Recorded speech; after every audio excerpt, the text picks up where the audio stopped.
Saya ulangi kembali, walaupun ini sudah beberapa kali pertemuan,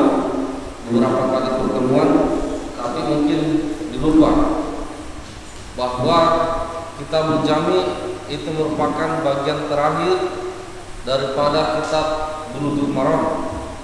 Bagian terakhir dari kitab Bulughul Maram yang biasanya banyak di antara kaum muslimin mengambil hukum itu dari kitab Bulughul Maram.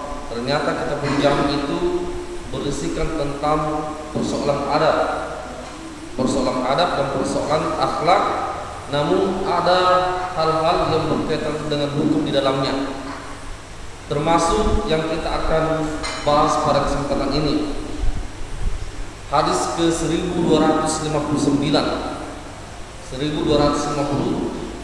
Kenapa terlalu jauh sekali? Sudah lebih 1000. Ya karena memang dalam kitab Bulughul Maram itu banyak hadis, sedangkan ini adalah bab terakhir dari kitab itu. Nah, berkaitan dengan adab minum berdiri, memakai sandal, dan kita kalau misalkan masih ada waktu, kita juga akan membahas persoalan pakaian. Nah, menjadi catatan penting hadirin rahimakumullah, hal yang berkaitan dengan persoalan hukum pada ibadah itu berbeda dengan persoalan akhlak. Tidak semua larangan dalam persoalan akhlak atau adab itu kita langsung hukumi haram.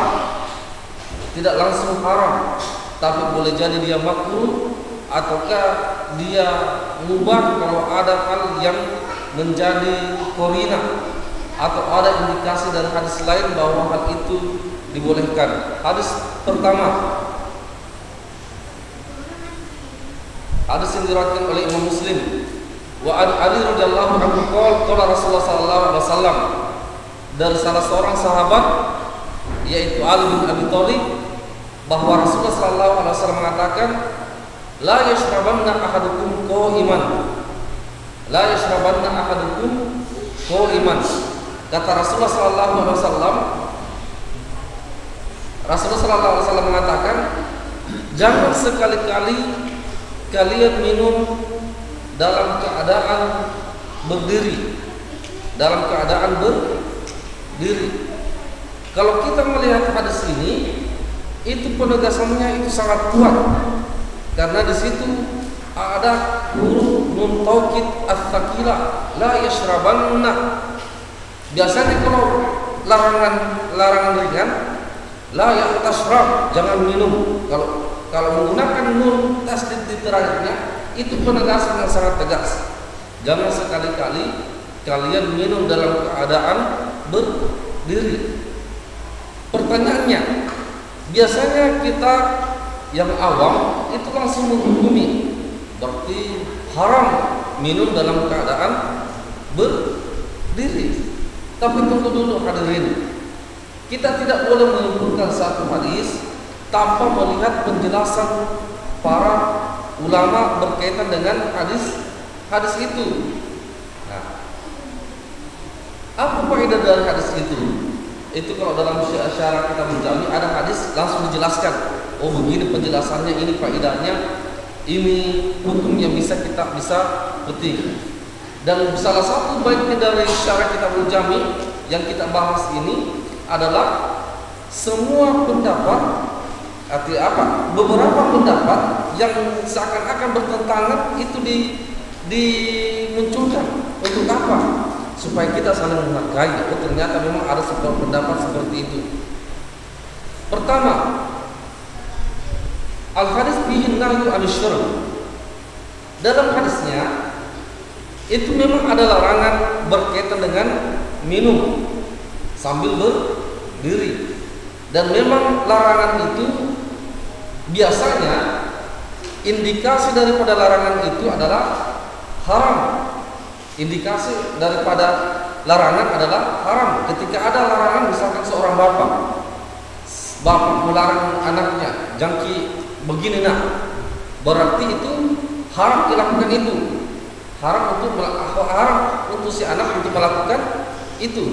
Begitupun dengan Nabi. Kalau ada larangan, indikasinya adalah haram untuk melakukan. Makanya sebagian ulama, terutama dari mazhab Zahiri, itu menghukumi haram bagi orang yang minum dalam keadaan berdiri. Itu satu pendapat. Tapi kita tidak boleh menyimpulkan, langsung menyimpulkan bahwa ternyata haram untuk minum berdiri. Amal jumhur, adapun pendapat kebanyakan ulama, jumhur ulama mengatakan fahamaluhu ala annahu khilaful aula. Pendapat jumhur itu mengatakan bahwa tidak sampai haram. Tidak sampai haram, tapi menyelisihi yang lebih utama. Yang paling utama kalau minum itu minum dalam keadaan duduk. Tapi kalau ada orang yang minum dalam keadaan berdiri, itu menyelisihi yang lebih utama. Karena ada hadis bahwa Rasulullah SAW itu minum dalam keadaan berdiri. Diriwayatkan an Ibnu Abbas qol saqitu Rasulullah SAW min Zamzam fasyariba wa huwa qa'im. Dari Ibnu Abbas mengatakan bahwa saya pernah memberi minum Rasulullah dari air Zamzam dan Rasulullah meminumnya dalam keadaan berdiri. Nah, itu air Zamzam. Makanya ada orang ulama mengatakan biasanya itu khusus bagi orang yang minum air Zamzam. Tapi ingat, masih ada hadis yang lain. Nah, di dalam Sahih Bukhari, anna Aliyan radhiyallahu anhu syariba iman. Pernah suatu ketika Ali bin Abi Thalib, siapa Ali bin Abi Thalib? Menantunya Nabi, sepupunya Nabi, salah satu sahabat besar yang dekat sama Nabi. Syariba iman, minum sambil berdiri. Pernah Ali bin Abi Thalib minum sambil berdiri. Wa qala ra'aitu Rasulullah sallallahu alaihi wasallam fa'ala kama ra'aitumuni fa'altu. Kata Ali, aku pernah melihat Rasulullah sallallahu alaihi wasallam itu minum sebagaimana kalian melihat aku minum. Artinya pernah Rasulullah minum dalam keadaan berdiri. Mimma yadullu ala anna nahy laysa litahrim. Ini menunjukkan bahwa pelarangan Rasulullah dalam hadis yang tadi itu jangan berdiri dalam keadaan berdiri, itu menunjukkan pelarangan itu bukan menunjukkan sesuatu yang haram, bukan menunjukkan sesuatu yang haram, tapi hukumnya adalah makruh. Nah, beberapa pendapat yang lain, qala fil adab asy-syar'iyyah wa tawajjahu anna alaihi salatu wasallam syariba qawman li yubayyin al-jawaz wa annahu la yahram fanahu lil karahiyah ala tarkil aula. Makanya banyak ulama mengatakan Rasulullah itu pernah minum dalam keadaan berdiri, itu menunjukkan bahwa sesuatu itu boleh. Untuk Rasulullah menunjukkan kepada para sahabat bahwa pada dasarnya minum dalam keadaan berdiri itu pada dasarnya boleh, dibayar jawaz. Untuk penjelasan bahwa hal itu boleh. Karena terkadang bapak-bapak dan ibu-ibu sekalian, terkadang ketika kita belajar agama, kemudian menemukan hal seperti ini, kemudian kita lihat ada orang minum dalam keadaan berdiri, tapi dia juga belajar agama. Terkadang kita muncul, kenapa orang di sana Ustadz minum berdiri? Padahal hukumnya adalah makruh, menyelisih yang lebih utama, menunjukkan bahwa sesuatu itu boleh. Apalagi kalau misalkan sudah terburu-buru, ya terpaksa minum dalam keadaan berdiri. Karena kita belajar ini supaya tidak langsung menghakimi masa dia lakukan seperti itu.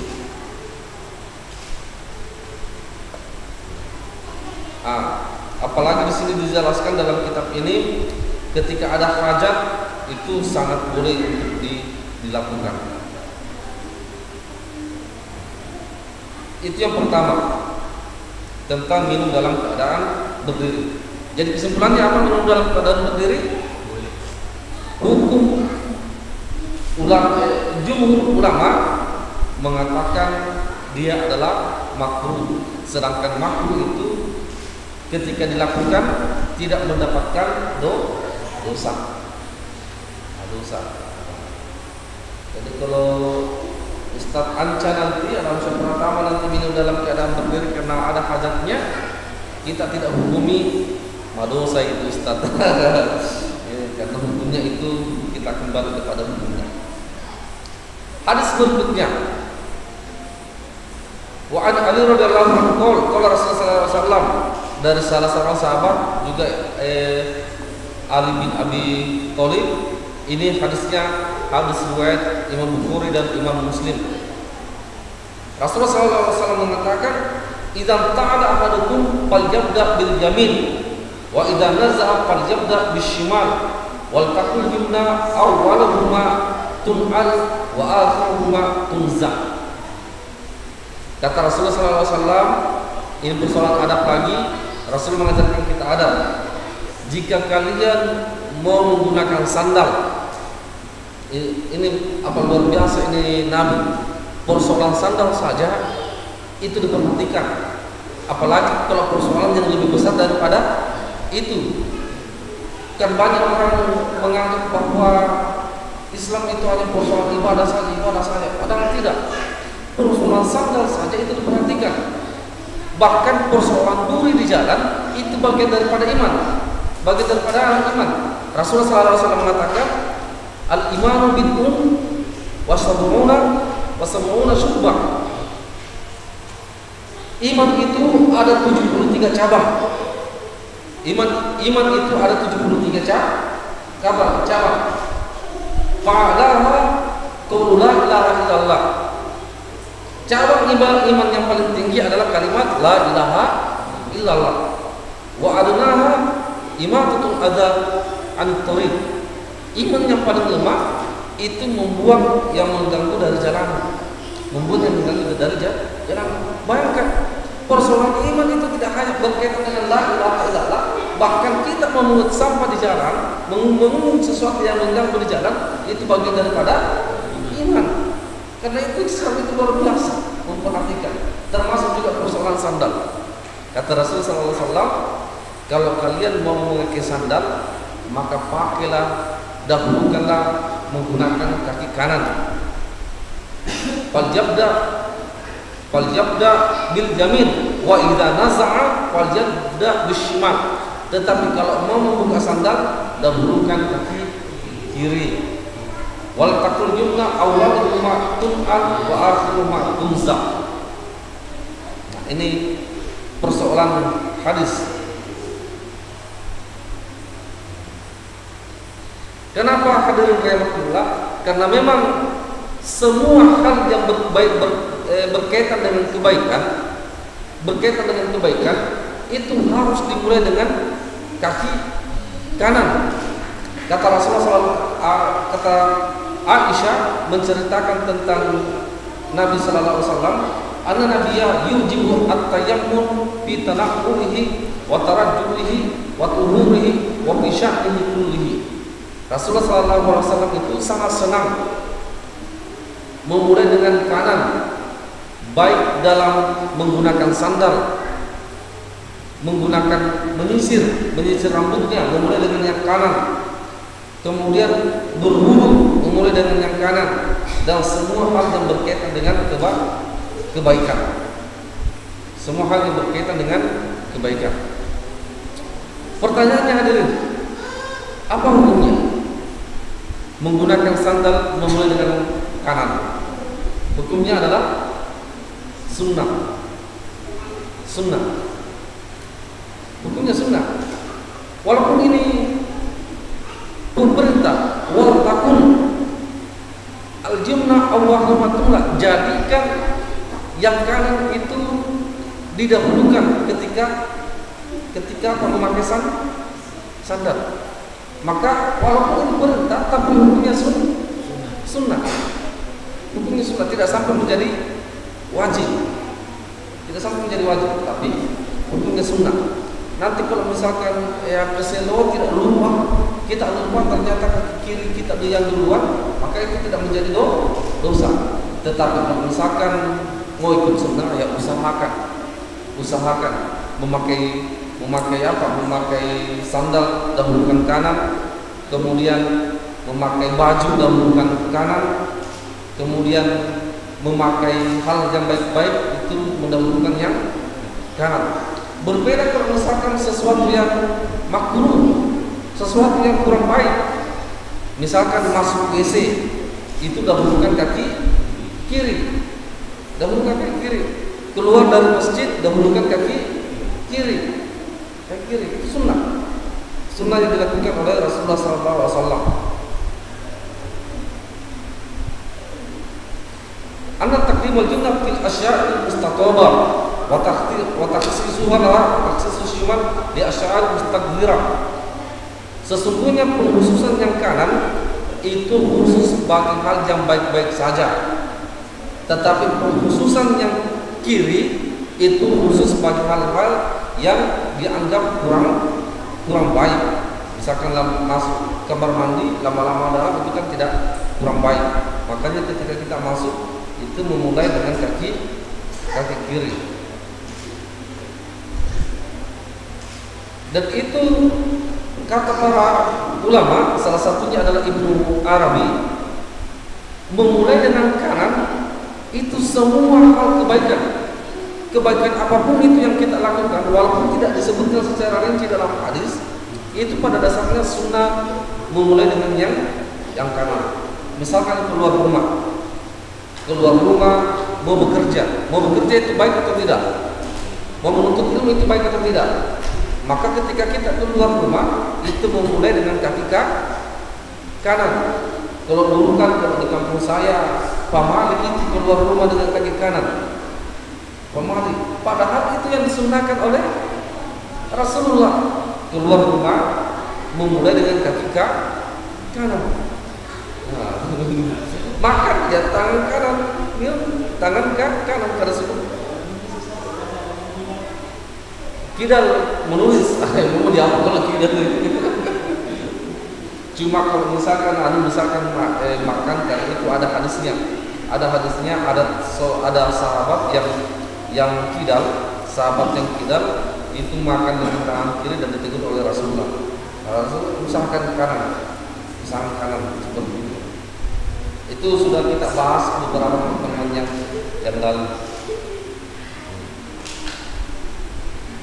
Itu hal yang berkaitan dengan mendahulukan kanan dari yang kiri. Kita agak percepat saja karena ada empat pembahasan. Hadis yang berikutnya, kalau Rasulullah SAW, la yamshi ahadukum bin na'li wahidah wal yul'ilhuma jami'an aw liyakhla'huma jami'an, muttafaqun alaih. Hadis yang diriwayatkan oleh Imam Muslim, kata Rasulullah, jangan kalian berjalan dalam keadaan cuma menggunakan satu sandal. Dalam menggunakan satu sandal, misalkan tiba-tiba sandalnya putus, yang satu ditenteng, yang satu dipakai. Kata Rasulullah, pakai semuanya atau sekalian lepas semuanya. Itu hadis riwayat Bukhari dan Imam Muslim. Ini jarang ditahu. Tapi ini persoalan adab yang disampaikan oleh Rasulullah. Para ulama mengatakan beberapa hikmahnya, walaupun Rasulullah tidak menyebutkan hikmahnya, tapi para ulama mencoba untuk mengeluarkan hikmahnya. Pertama apa? Islam itu ajaran yang sempurna, maka menyuruh kepada kesempurnaan. Islam itu agama yang indah, maka menyuruh kepada sesuatu yang indah-indah. Tidak baik rasanya kalau misalkan ada orang cuma berjalan dengan satu sandal, tidak baik.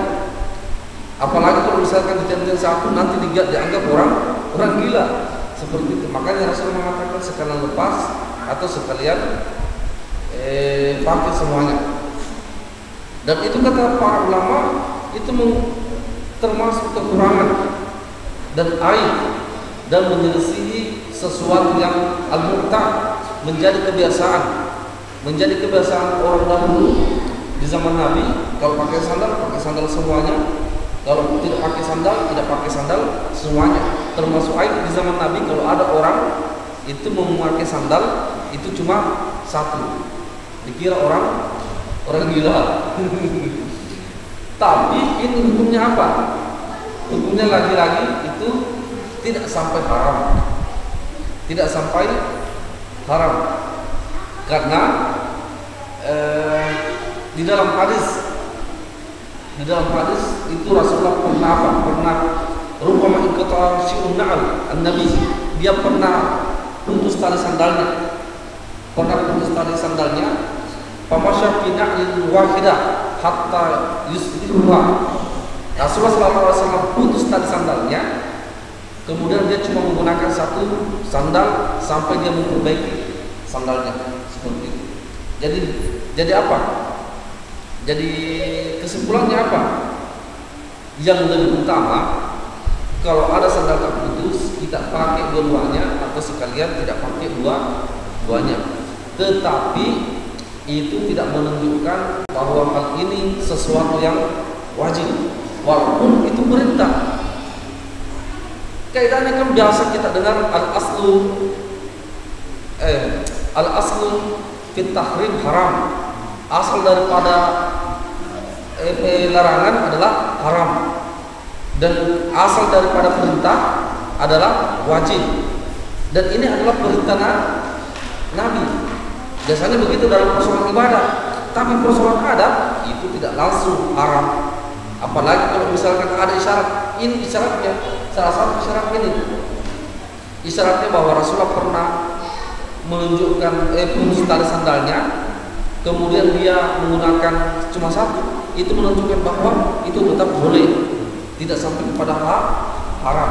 Dan kita juga tidak boleh langsung menjudge bahwa kalau ada yang seperti itu aib, karena jangan sampai dia tidak tahu. Jangan sampai ada orang Islam yang tidak tahu tentang hadis ini, dia pakai sandalnya satu, dia pegang satu, langsung kita mengatakan haram itu. Padahal hukumnya apa? Hanya sebatas makruh. Bagi orang yang tahu, ya usahakan tidak pakai dua-duanya. Atau kalau masih bisa dipakai dua-duanya, maka kita pakai dua-duanya.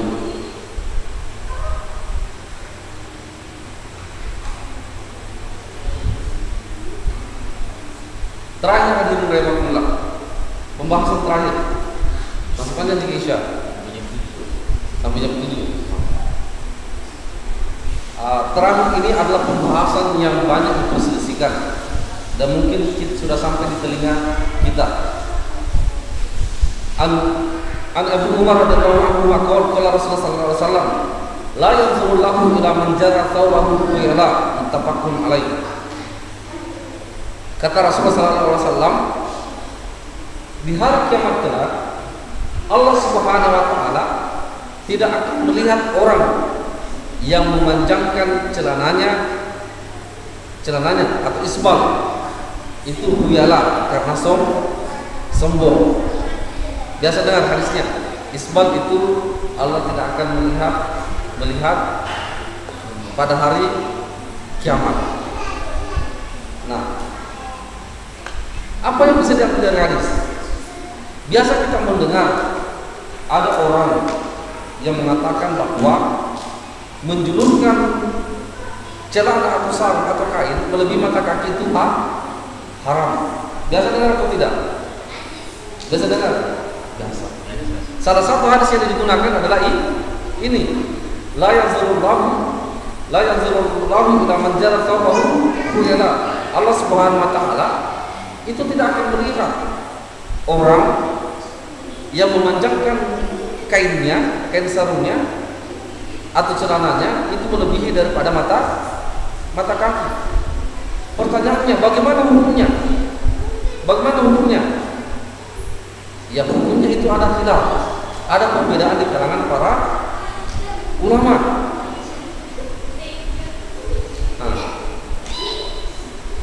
Al-hadis fihi wa'id syadid liman jara thawbahu wala. Yang pertama, Di dalam hadis itu menunjukkan ada ancaman yang keras bagi yang menjulurkan celananya itu karena sombong. Biar Allah Taala yuhulu anhu, karena Allah Subhanahu Wa Taala berpaling darinya. Wala yanzur ilaihi nazratul rahmah, karena Allah juga tidak melihatnya dengan mata yang rahmat, dengan pandangan yang rahmat, lembut dan kasih sayang. Jadi hukumnya memang jelas.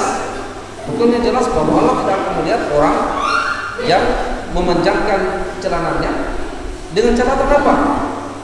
Karena dia memanjangkan karena sombong. Makanya ulama semua sepakat ala tahrim isbal athiyab tihan wa khuyala. Semua ulama sepakat bahwa orang yang memanjangkan celananya melebihi mata kaki itu haram karena sombong. Saya tanya Ustaz Anca, sombong kalau memanjangkan itu atau tidak? Tidak, aja cuma kebakar saja, tidak sombong juga. Waqtalu bima idza fa'ala dzalika min ghairi khuyala. Semua sepakat kalau menggunakan karena sombong itu semuanya sepakat haram. Cuma ulama berbeda pendapat kalau itu dilakukan bukan karena sombong. Karena ada orang melakukan karena sombong, ada orang melakukan bukan karena sombong. Seperti Pak Anca itu lakukan bukan karena sombong. Fahadatul minhum. Ini langsung saya baca dari bukunya. Maka sebagian ulama mengatakan ila anna isbat wa nuzul thiyab al-ka'bain haram. Sawan kullu dzalika min ajli kabir kibar wal khuyala. Sebagian ulama mengatakan bahwa orang yang melakukan itu baik itu ada sifat sombong atau tidak itu haram. Kita harus akui bahwa memang ada sebagian ulama yang mengatakan baik itu sombong atau tidak sombong itu haram. Kita harus akui itu. Awalu ala safi qurbi min dzalika syai' wa qalu inna musyrik la tadullu ala tahrim dzalik dan seterusnya.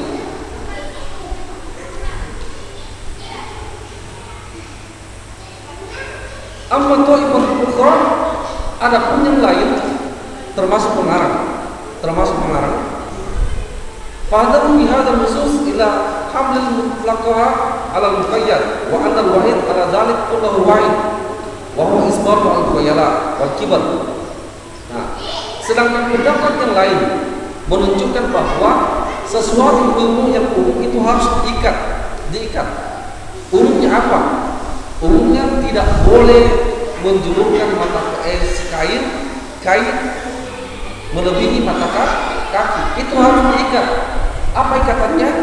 Diikat dengan kata sombong. Kalau misalkan dia tidak sombong, maka itu tidak menjadi masalah. Tapi kalau sombong, itu yang haram. Wana nisbah tidak menunjukkan Ka'bah wa qad yatu aw yaksur. Wa hadha kullu muharram bil nusus bila taqul baina hadha wa hadha. Salah satu hal yang menjadikan mereka mengatakan seperti ini itu karena ada hadis yang diriwayatkan oleh Imam Bukhari. Ada hadis yang diriwayatkan oleh Imam Bukhari. Anna Nabi sallallahu alaihi wasallam qala man jarra thawbahu la yanzurullahu ilaihi yaumal qiyamah. Siapa yang menjulurkan kainnya melebihi dari mata kaki, itu Allah tidak akan lihat pada hari kiamat dengan pandangan rahmatnya. Faqala Abu Bakar As-Siddiq, maka Abu Bakar As-Siddiq itu berkata, "Ya Rasulullah, inna izari yastarhi." Ya Rasulullah, sesungguhnya celanaku itu biasa melorot sampai melebihi mata kaki. Illa anna ata'ahad kecuali saya memegangnya, maka dia tidak akan melebihi mata kaki. Faqala Rasulullah sallallahu alaihi wasallam, "Inna kalasta mimman yaf'aluhu khuyala." Rasulullah sallallahu alaihi wasallam mengatakan, kamu termasuk orang yang melakukannya bukan karena sombong.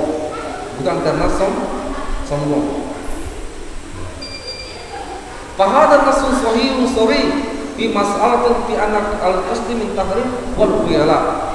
Dan ini nas menunjukkan secara jelas bahwa nanti dihukumi haram kalau dia lakukan karena sombong, karena ada korina. Termasuk pendapatnya Imam An-Nawawi yang dikutip oleh Mu'allif, bahwa hadis itu menunjukkan bahwa kalau dilakukan oleh karena sombong. Jadi memang ada dua pendapat. Kesimpulannya apa? Sebagai orang yang awam, kalau ada ulama yang mengatakan seperti itu, ya memang ada pendapat seperti itu, bahwa baik sombong atau tidak sombong itu haram. Tapi juga harus menjelaskan bahwa ada pendapat selain itu, dan banyak ulama yang mengatakan seperti itu, bahwa kalau tidak sombong maka itu tidak haram. Kalau saya mengikuti pendapat yang kedua, ya kalau misalkan mau yang penting tidak sombong, ya silakan. Kalau misalkan naikkan celananya, silakan juga. Bahkan ada teman saya, seorang dai juga mengatakan, walaupun celananya di atas mata kaki tapi dia sombong, itu juga masuk neraka. Karena la yadkhulul jannah man kana fi qalbihi mithqala dzarratin minal kibar. Tidak akan masuk surga orang yang ada kesombongan di dalam hatinya, walaupun sebesar biji sawi, seperti itu. Jadi walaupun dia angkat celananya, tapi kalau sombong tidak masuk surga. Jadi semua diikat karena sombong. Seperti itu.